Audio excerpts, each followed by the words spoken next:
anh buồn.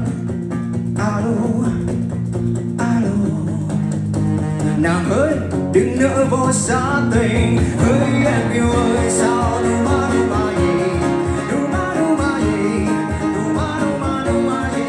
Hỡi em yêu ơi hãy yêu anh này, đừng có xem tình là những trò vui đùa. Một sáng thức giấc âm thanh chỉ riêng mình ta, tiếng hót thanh thoát của những chú chim vừa qua. Ngày vui lại lên sao lòng thấy cô đang lạ thường, để riêng mình ta một hình ảnh đang cất chỉ riêng mình ta. Xuống phố bóng thấy khắp thoáng dáng ai vừa qua, cứ ngỡ bóng dáng mái tóc đã thương hồi xưa. Thì ra mình say nên từ bóng dáng xưa trở về, chiều đông đi qua sao chỉ thấy trái đất chỉ riêng mình ta. Nụ hôn chưa một môi trên rơi máu nghe lòng nhớ, bàn tay buông rơi máu ngăn lời rơi nghe lòng đau. Rồi em quay mặt đi có được không em ở đây, em không lời bao thương yêu anh trao anh đến trời đêm. Mai nhạc đi, mai nhạc mai nhạc đi, mai nhạc mai nhạc đi, mai nhạc mai nhạc đi, mai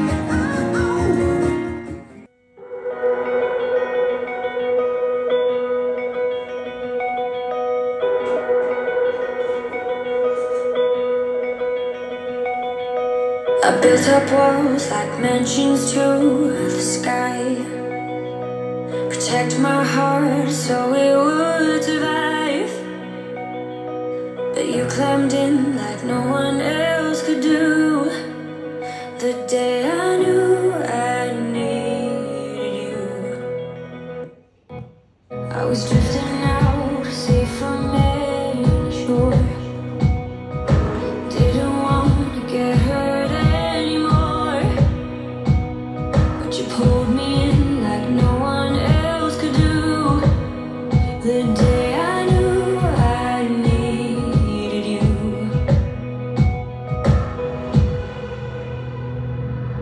I was complicated, perfect sense. I was slowly breaking, but you knew how to mend. We're searching for some answers, who I was and where I'm running to. I was looking for me when I found you. When I found you. When I found, felt familiar the moment that we met. Tried to block it out so I forget.